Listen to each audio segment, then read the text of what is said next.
கொஞ்ச நாளைக்கு முன்னாடி வந்து விஜய் ஒரு பேட்டி கொடுத்துருந்தாரு. உங்களுக்கு தேவைன்னா நீங்கள் சோசியல் மீடியாக்களில் பார்க்கலாம். அறிவாலயம் பக்கம் யாரும் போகாதீங்க, அப்படி யாராவது போனீங்கன்னா கூட்டணின்னு சொல்லி வந்து ஸ்டாலின் வந்து உங்களை இழுத்து உள்ளே போட்டுருவார் அப்படின்னு சொன்னார்.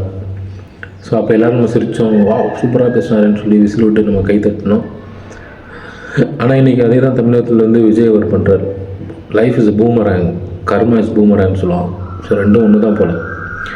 நேற்று யாரெல்லாம் ஸ்டாலின் அவர்கள் பிடிச்சி இழுத்தாரோ கூட்டணிக்கு, இன்றைக்கி ஜெயித்ததுக்கப்புறம் அவங்க கூட இருந்து திமுகவோட கூட்டணி இருந்து ஜெயித்ததுக்கப்புறம் இப்போ விஜய் வந்து அவங்கள கூப்பிட்டு ஆட்சிக்கு கொடுங்க, எங்களுக்கு பங்கு கொடுங்க அப்படின்னு சொல்லி கேட்டுக்கிட்டு இருக்காங்க.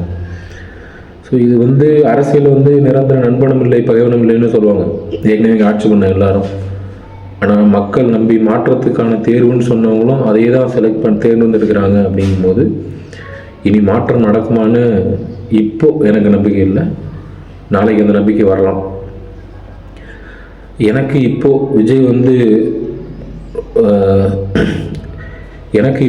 திரு விஜய் அவர்கள் வந்து எப்படியாவது முதலமைச்சர் ஆகணும் அப்படின்ற எண்ணத்தில் இருக்காரோ, யார் வந்தாலும் பரவாயில்ல அப்படிங்கிற எண்ணத்தில் இருக்காரோன்னு ஒரு சந்தேகம் இருக்குது. ஸோ உங்களுக்கும் அதே போல் ஒரு எண்ணம் இருக்கான்னு சொல்லுங்கள். இப்போ வந்து இளைஞர்கள் வந்து வன்முறையில் ஏற்பட்டுருவாங்களோன்னு ஒரு பதட்டம் இருக்குது நிறைய இடத்துல. நீங்கள் ஆன்லைனில் பார்க்குற சில போஸ்ட்டுகள்லையும் பார்க்கலாம். நிறையா பேர் இதை காமெடியாக கண்டு ஓட்டிகிட்டு இருக்காங்க, சிலர் வந்து ரொம்ப சீரியஸாக எடுத்துக்கிட்டு இருக்காங்க.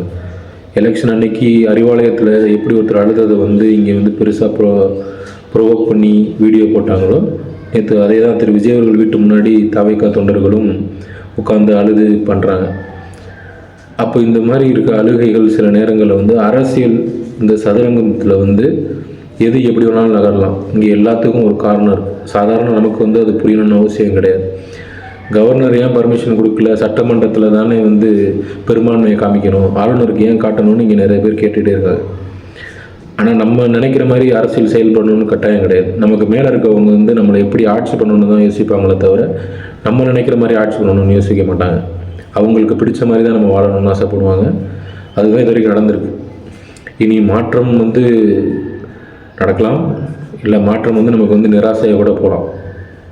ஆனால் இப்போது தமிழ்நாட்டுக்கு உடனடியாக இருக்க தேவை என்னென்னா, இப்போ இங்கே நடக்கிற இந்த சூழலில் வந்து யாராவது ஒருத்தர் மீடியா முன்னாடி வந்து பெரிய தலைவர்கள் முன்னாடி வந்து இதை நாங்கள் பார்த்துக்குறோம், இளைஞர்கள் கொஞ்சம் அமைதியாக இருங்க, பொறுத்துருங்க, காலம் பதில் சொல்லட்டும், நாங்கள் எங்கள் பிரச்சனையை பார்த்துக்குறோம் அப்படின்னு சொல்லி இங்கே இருக்க பிரச்சனைகளை சில நேரங்களில் கூல் டவுன் பண்ண வேண்டிய கட்டாயம் நமக்கு இருக்குது.